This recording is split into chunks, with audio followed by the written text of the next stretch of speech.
Well, thank you very much for those kind words. And it's a great pleasure to talk to you about game-changing innovation, and I'm using CitizenAID as the example. So this is me, Tim Hodgetts. I'm the Medical Director for the UK Defence Medical Services, and if anybody's baffled by the post-nominals, then FRCEM is one that all professors aspire to. It's fellow of relentless conferences and endless meetings. Is that what your lives feel like? So I'm based in Birmingham, just up the road in the Royal Centre for Defence Medicine, and that has two beating hearts of innovation. It's what goes on clinically in Queen Elizabeth Hospital, where all the sick and injured service personnel come back to, but it's also just 100 yards down the road on Birmingham Research Park, where we have our 9 defence medical academic departments. So the example I said I'm going to use for you this afternoon is a CitizenAID. This is less than a year old, and it's been developing at extreme pace, and you'll see why as we go through. But it's a system for the public to know what to do in 4 situations: an active shooter, a knife attacker, an unexploded bomb, and an exploded bomb. So you can see the relevance of that in our current society. And our taglines are, "You can save lives." This is relevant to all of you out in the audience because you can apply this. And "Be prepared, not scared." So the elements that I'm going to cover in the presentation is, why do we need to take military medical learning and put it into the public's hands in the CitizenAID initiative? What is the solution? What does it actually consist of? And then I'm going to tell you about the conditions for translating from one part of the healthcare system into another part of the healthcare system. And I've analysed this in detail over the last couple of years because we're doing this quite a lot in the military in terms of transferring understanding. And I've come up with the acronym TRANSLATE. So we will go through that acronym towards the end of the presentation. So let's start then with the imperative. Why do we need to do this? Well, in every conflict since Napoleonic times, there has been advances in medicine, and then in peace, those advances are translated across into the civilian healthcare sector, and the whole of healthcare takes a bound forward.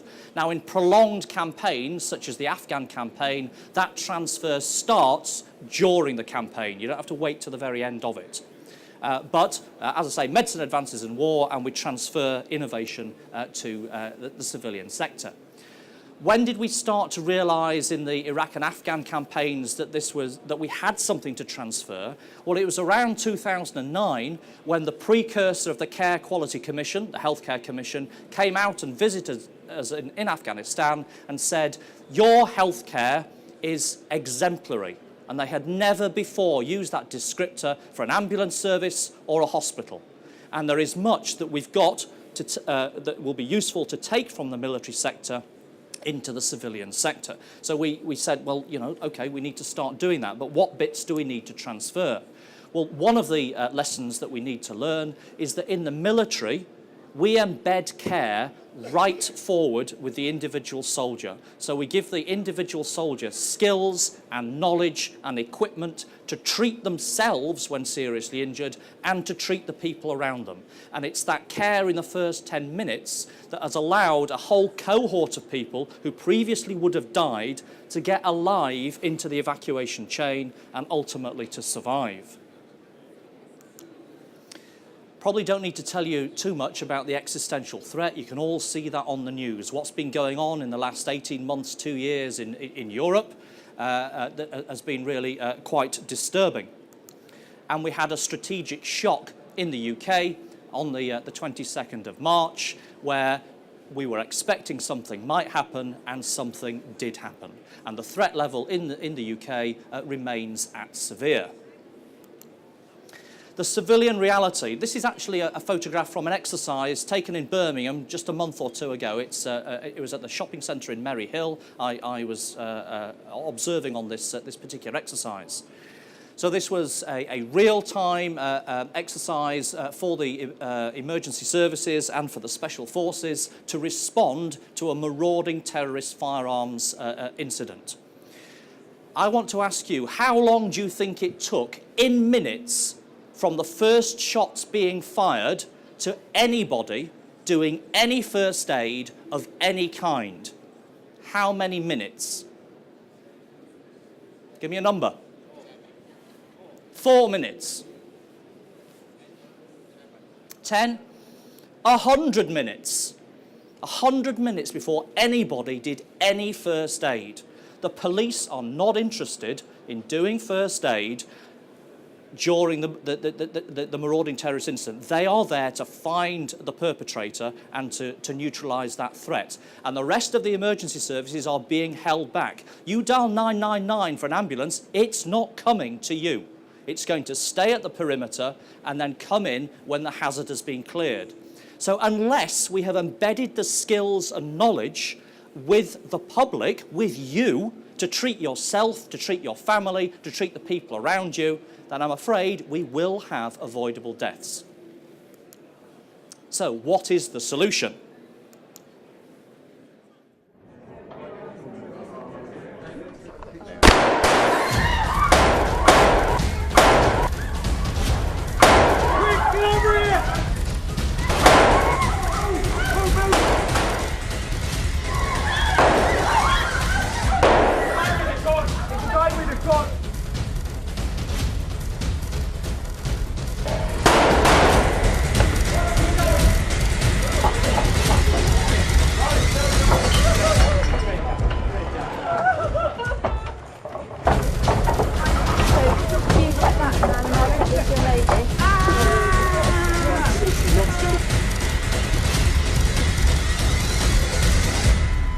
Yeah, a shooting. There's a gunman in the street.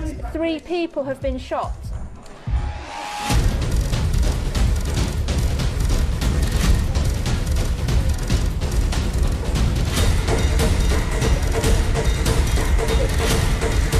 Right, so we've been through that, and there's the tourniquet.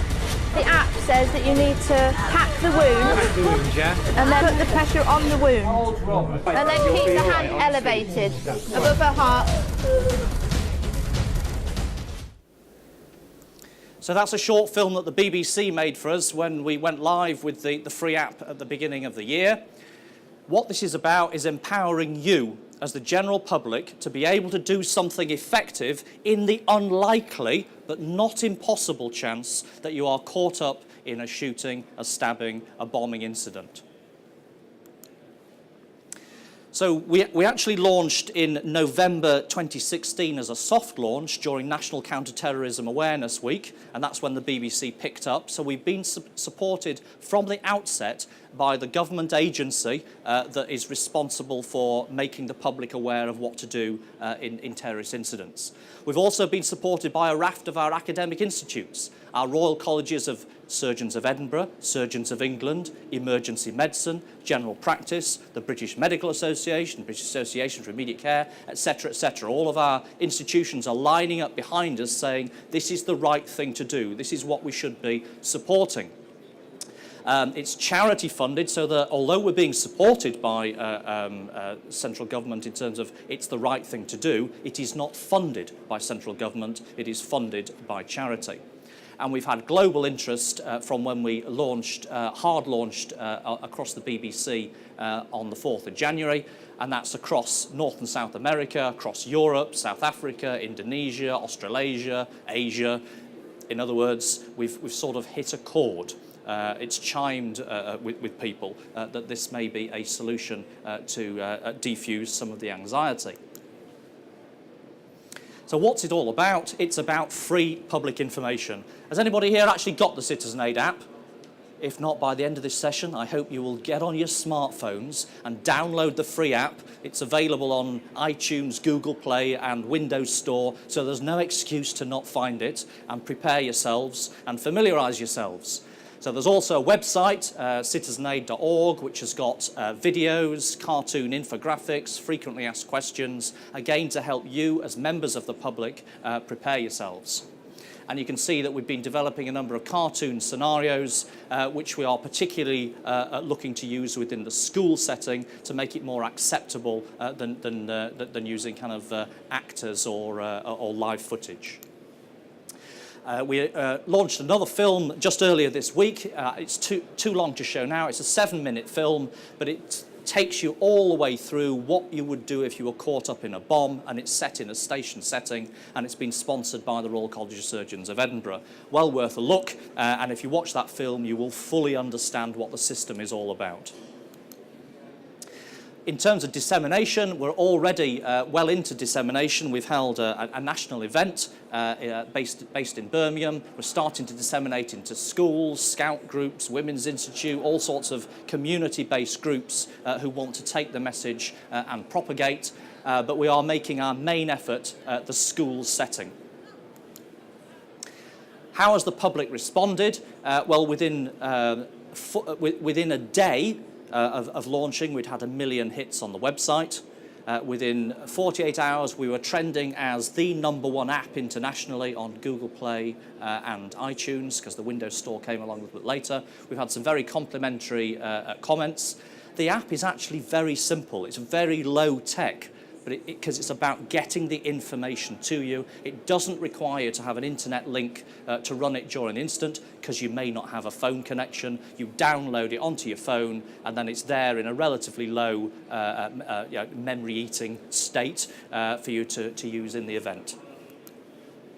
So I think that the response has been so good from the public, because we've sort of provided a bit of a blow-off valve that people have been worried about. What do we do in these kind of situations? I know it's unlikely, but what if, just in case we're involved in such a situation? Well, we've turned it into something to be frightened of, to something that you can be empowered in and actually do something effective. Schools and businesses will be a key area. There's been a debate in the House of Lords on the 23rd of February from a question raised by Lord Jordan, and identifying that CitizenAID may well be an appropriate part of citizenship within the PSHE curriculum in schools. So the curriculum's already there. We don't need to put a new curriculum in. There's already time in the curriculum where this type of training can be introduced. There are other supporting materials, so there is a paper version for those. I'm sure in this particular audience everybody would be digital, but there are parts of the community who would prefer to have a paper version rather than having to work off an app. So there is a paper version too, and we're working with our UK-based equipment distributors to make sure that there is equipment that will support the system, and working with our UK-based training accreditors to ensure that the training that we provide is properly accredited. So what's it all about? What's actually inside the system? Well, the first thing that it does, and this is why it appeals to NATSO, National Counter-Terrorism Security Office, is we reinforce their message. Their message is run, hide, tell. And we are adding on the end, treat. And therefore we are perhaps softening the message that is being put out and making it a message that allows a degree of empowerment. The instant report that we're teaching is SLIDE, so that's a new system that we've come up with, which is situation, location, injured numbers, dangers, emergency services required, so getting you to think about those before you dial 999, so you know what you're likely to be asked by the emergency service operator. It is not just about first aid. It's about you being able to take a little bit of control in the immediate area around you and use people effectively, use other bystanders effectively. So we teach a very simple mnemonic: control and act, where A is assess, C is communicate, dial 999, and T is triage, doing some very simple prioritisation of the injured in front of you. So that's the simple triage system, and it's an even simpler system than we teach to soldiers. And believe me, if we can teach soldiers, we can teach anybody, because they're just ordinary people. The majority of the private soldiers are the ordinary boys and girls you'll find on the street. So if we can teach them, we can teach the general public.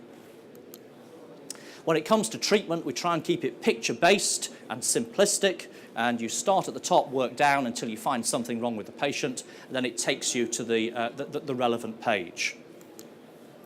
And here's a key difference between what standard first aid courses teach and what we're teaching, is that you're not always going to have equipment. If you've got equipment, by all means use it, because that's the optimal treatment. But what if you haven't any equipment, or you've got so many patients that you rapidly run out of equipment? Then it is okay to improvise. and you can still do effective first aid, you can still stop life-threatening bleeding through improvisation. Watch the film and you'll see that happening in real time. So what then are the conditions for translating innovation with CitizenAID as an example? Well, it's this acronym, TRANSLATE, which I've come up with after just analysing the way that we are transferring learning from one part of the healthcare sector to another. And I'll take you through very briefly just what each of these elements stand for. First of all, transformational leadership. So there's got to be some people championing that particular change. And I'm very fortunate to work with some great people. So Sir Keith Porter, who's been the lead trauma surgeon based in Birmingham for all of the injured service personnel who've come back over the last 10 to 15 years. And then a civilian colleague, Pete Mahoney, who is an academic anaesthetist, and one of our civilian colleagues who is a pre-hospital nurse specialist. It's got to be relevant to the part of the sector that you're translating it. Well, we can see that it's relevant. It's the same injury pattern. We're talking about blast and gunshot here, and the experts in blast and gunshot, sadly, are the military. We've seen a lot of it in the last 15 years, and now what we're doing is transferring that experience because it is relevant in the civilian setting too. You may need a little bit of adaptation, a bit of adaptability to make it work in that situation. So not all, how many of you are carrying a tourniquet? Nobody. How many of you are wearing a tie? How many of the ladies are wearing a scarf? Not too many today, but ladies' scarves are a great bit of kit for improvising a tourniquet. Not the stretchy woolly ones, those the slightly non-stretchy ones. So we have to get the message across that if you've got kit, great, but it is okay to improvise with what you're wearing and with the everyday items around you. How are we going to spread this across the country? Well, we need a network, and the ink blots are already starting to join up. We've got quite a big blob in the West Midlands of enthusiasts, and we're growing. Other people supporting us, like students from the University of Birmingham have been helping us disseminate this, but we're starting to build up this network of volunteers to help spread the message. It's got to be simple if it's going to stick and be easily transferred. So we're using a picture-based system which is agnostic of age, agnostic of literacy, and therefore hopefully get across to the widest part of society. Apologies if you're not medical in the audience. It's got to make a difference to patients. If it's not going to improve a patient's outcome, why are we bothering? And the whole point about this is very simple skills that will make a difference. You can save a life that otherwise would be lost. And then, anybody know Cotter's model for implementing change? If not, it's a great model for implementing change. Cotter says there's 8 steps. He's actually wrong. I think there's 9 steps. I think the 9th step is, first of all, you've got to understand and frame the problem before you then go through his 8 steps. But the sense of urgency is out there. We've had the strategic shock on the 22nd of March. It's rejuvenated the need for improving our resilience.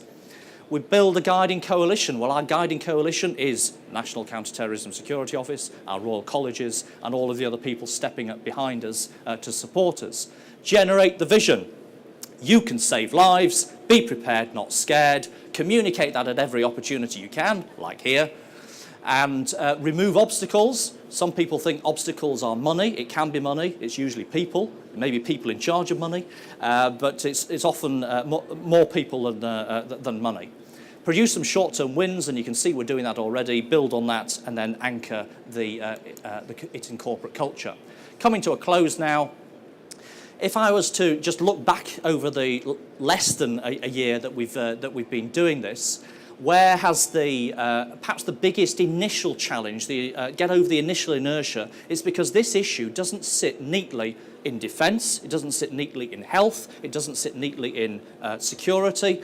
It crosses over those. So initially, if you go to one of those agencies to say, yeah, sounds a good idea, but what do the others say? And actually trying to broker the relationships and broker the understanding across government and across different specialist areas has been quite a challenge, but we are there and we've got that understanding across these different areas, which is making it now possible to transfer that learning. So just to refresh, what Translate stands for, you need the catalysts, you need those transformational leaders to actually champion the change. It needs to be relevant in the sector that you're moving it to, and we can see that there is a clear relevance for civilians for this military understanding. You might need to adjust it slightly. So this is here's commercial equipment, but it's okay to improvise. You need networks to disseminate it, and we're building that network. It has to be simple if it's going to stick, and most importantly, it's got to make a difference to patient outcome. So is this an international solution as well? I said that right at the outset when we launched, we've had some global interest, and I think the way that we've gone about it, making it picture-based, making it low on text, is going to make it easier to move into other countries.